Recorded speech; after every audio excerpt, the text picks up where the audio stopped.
जिसने चीटिंग की है वो कौन सा सुख, कौन सी शांति ढूंढने बाहर जाने को बाध्य हो गया। मैंने ऐसी कितनी शादियों को अटेंड किया है जो 1 साल के अंदर टूट गई। दिल और टूट जाता है जब 10 साल, 15 साल, 20 साल की शादी भी टूट जाती है। हमें पता है आपकी लड़की कैसी है, अरे आपका लड़का पहले दिन से किसी काम का नहीं है, निखट्टू है, बच्चा कर लो, फिर एक और बच्चा कर लो, सब ठीक हो जाएगा। 5वीं और आखिरी पॉइंट ये है,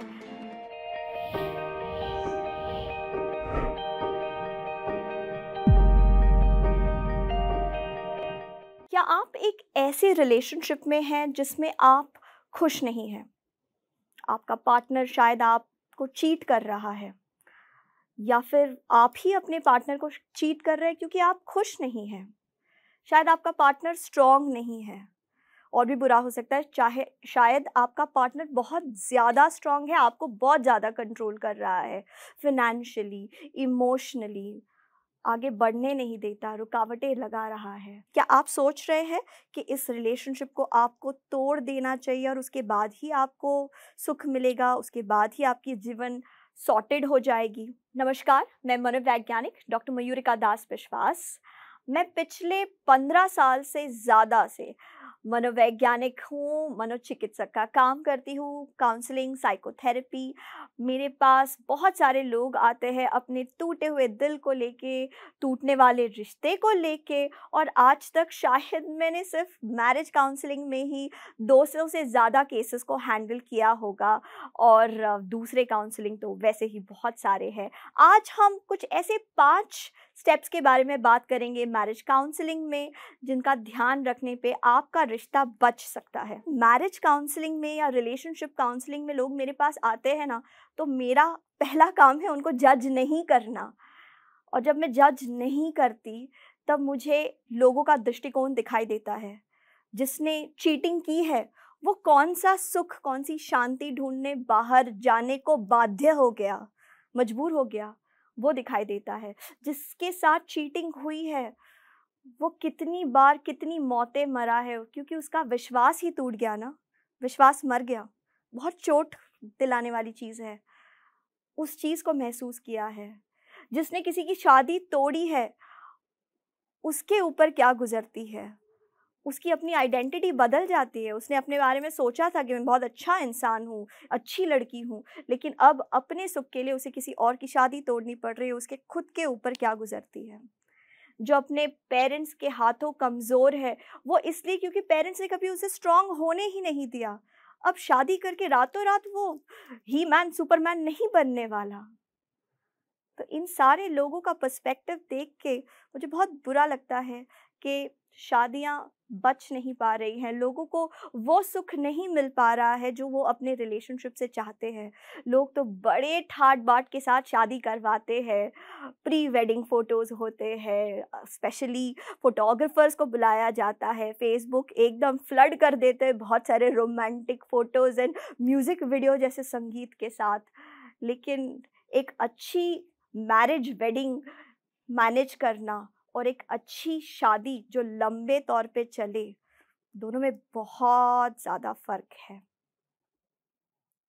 हमारे देश में डिवोर्स के रेट्स हर 20 साल में डबल हो जाते हैं। अब बहुत मुश्किल हो गया है। मैंने ऐसी कितनी शादियों को अटेंड किया है जो 1 साल के अंदर टूट गई। दिल और टूट जाता है जब 10 साल, 15 साल, 20 साल की शादी भी टूट जाती है। प्रॉब्लम पता है क्या है? हमारे समाज में ना एक नैरेटिव चल रहा है कि या तो आपकी शादी बिल्कुल रणबीर और दीपिका टाइप की होनी चाहिए, हर जगह आप पीडीए करते हैं, पब्लिक डिस्प्ले ऑफ अफेक्शन, चुम्मा चाटी चल रहा है, जहाँ मिले एक दूसरे के गले लग जाओ, बताओ कि आप कितने खुश हो इस रिलेशनशिप में। हॉलीडेज पे जाओ, हॉलीडेज के पिक्चर्स डालो, बताओ चिल्ला चिल्ला के कि आप ही ज़िंदगी में खुश हो। या तो फिर आप सुज़ैन ऋतिक बन जाओ। कोई भी चीज़ अगर आपको सही नहीं लगी है तो अपनी इज़्ज़त के लिए उस रिलेशनशिप से अलग हो जाओ, अपनी बात रखने के लिए, अपने वर्चस्व या अपने अपने सेल्फ एस्टीम के लिए रिलेशनशिप से अलग हो जाओ। लेकिन क्या चीज़ इतनी आसान है? शादी बहुत चीज़ों में बहुत मायने रखती है मेरे दोस्त। बुढ़ापे में वो हमारा हाथ पकड़ के हॉस्पिटल तक ले जाता है। शादी बहुत वैल्यूबल चीज़ होती है, लेकिन अगर किसी की शादी में गड़बड़ है, प्रॉब्लम है, अशांति है, दुख है, तो समाज उसको कैसे डील करने की कोशिश करता है? इस साइड के रिलेटिव्स बुलाए, उस साइड के रिलेटिव्स बुलाए, हमें पता है आपकी लड़की कैसी है, अरे आपका लड़का पहले दिन से किसी काम का नहीं है, निखट्टू है। इस तरीके से प्रॉब्लम को सॉल्व करने की कोशिश की जाती है, जो नहीं होती।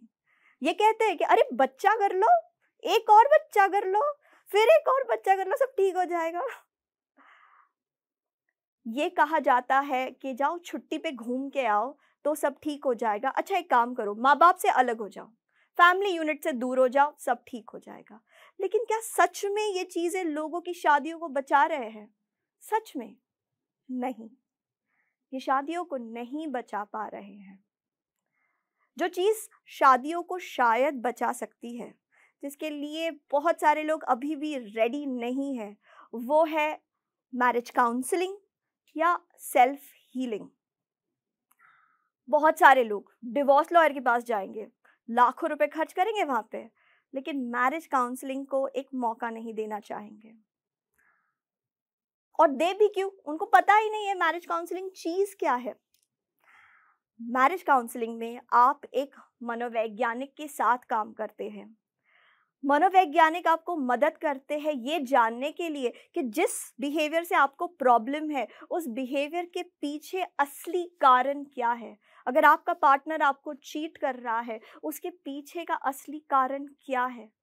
क्या चीज़ है जो उसे बार बार बाहर लेके जा रही है? हाँ, आप कह सकते हैं कि भाई वो ठरकी है, लेकिन ये एक बहुत ही सुपरफिशियल लेवल का एक्सप्लेनेशन है। अंदर जाइए मुद्दे के कि वो कौन सा सुख है, वो कौन सा सपोर्ट है, वो कौन सा एंटरटेनमेंट है जिसे ढूंढने के लिए ये इंसान बाहर जाने को बाध्य हो गया है।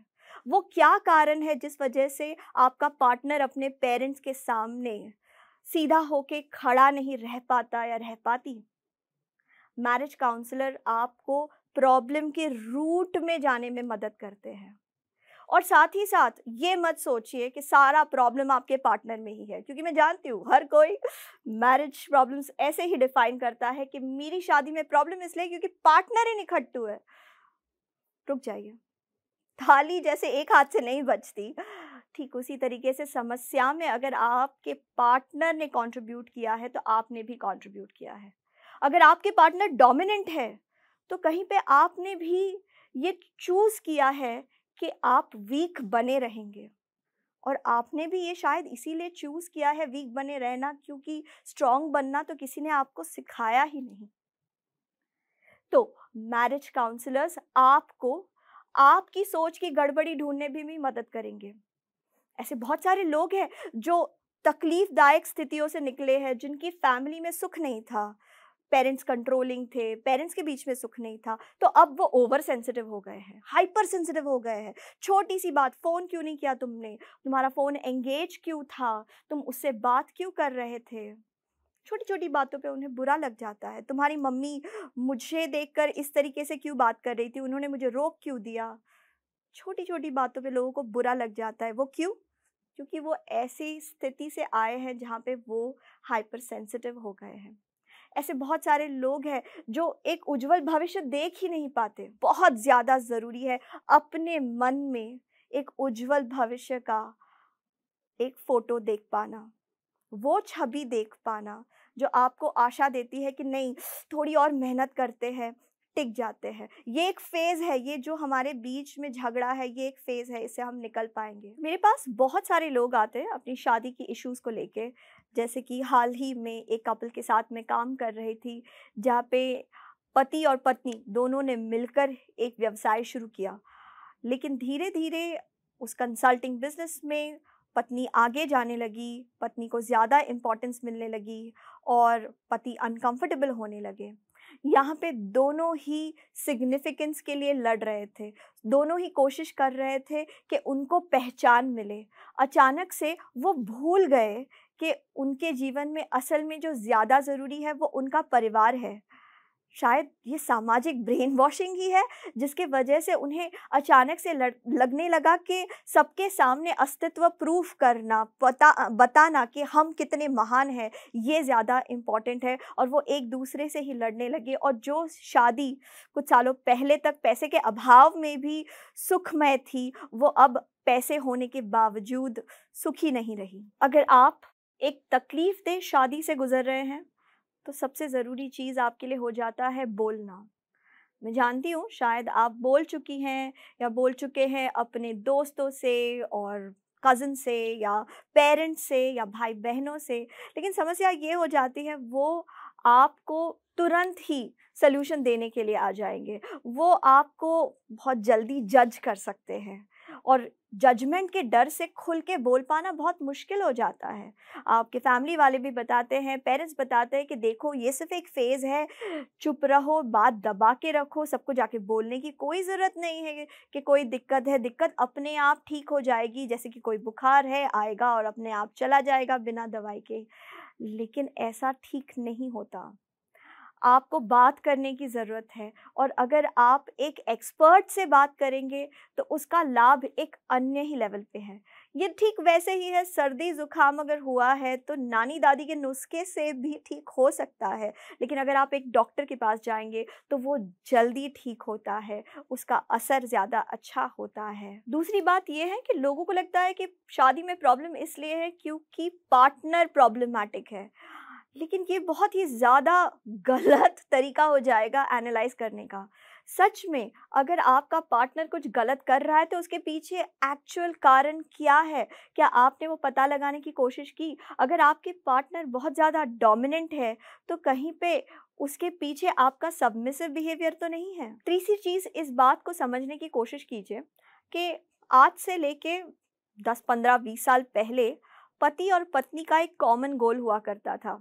फ़ाइनेंशियल स्टेबिलिटी लाना, बच्चों को अच्छे जगह पे पढ़ने भेजना, उनकी पढ़ाई में कोई रुकावट नहीं आए, सब चीज़ें स्मूथली हो पाए। लेकिन अब दंपति के अलग-अलग गोल्स हैं। अलग-अलग गोल्स हैं कि वो अपने-अपने तरीके से अपना वर्चस्व स्थापित करने की कोशिश करते हैं। वो अपने-अपने तरीके से बताने की कोशिश करते हैं वो कितने अच्छे हैं, महान हैं, गुणी हैं, और उनका ईगो क्लैश होने लगता है। चौथी चीज़ ये है कि समस्या का सही आकलन, एनालिसिस होना बहुत ज़्यादा ज़रूरी है। क्या आपने इस चीज़ को देखा है कि अगर आपके पार्टनर आपसे दूर-दूर रहते हैं, तो कहीं ये तो नहीं कि जब वो आपके नज़दीक आते हैं तब आप उनको भगा देते हैं। जब वो आपके पास आते हैं तब आप कुछ ऐसा व्यवहार करते हैं जिससे वो डर जाते हैं, आपसे दूर हो जाते हैं। अगर वो आपसे रूड है, कहीं वो आपके रूडनेस के रिटर्न में तो नहीं है। तो इसलिए रुक के प्रॉब्लम को क्लियरली देख पाना बहुत ज़्यादा ज़रूरी है। बिग पिक्चर देख पाना बहुत ज़्यादा फ़ायदेमंद रहेगा। कोशिश ज़रूर कीजिए शादी को बचाने की, और सिर्फ ट्रेडिशनल तरीकों से नहीं जो बैंडेड तरीके हैं, कुछ नया करने की कोशिश कीजिए। आशा रखिए क्योंकि शादी बहुत मूल्यवान है। जो लोग शादीशुदा है वो ज़्यादा जीते हैं, ज़्यादा सुखी रहते हैं।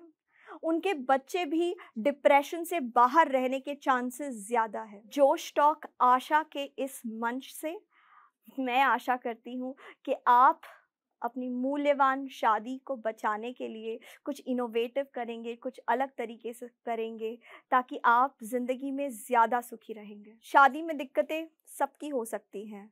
मैं आशा करती हूँ कि आप थोड़ी और हिम्मत दिखा के जो दिक्कतें आप फेस कर रही हैं, उन्हें कमेंट सेक्शन में लिखिए। क्या पता कौन आपको एक बहुत ही मूल्यवान सुझाव दे दे कमेंट सेक्शन में। मैं खुद भी कोशिश करूँगी कि आपके सवाल का जवाब दूँ।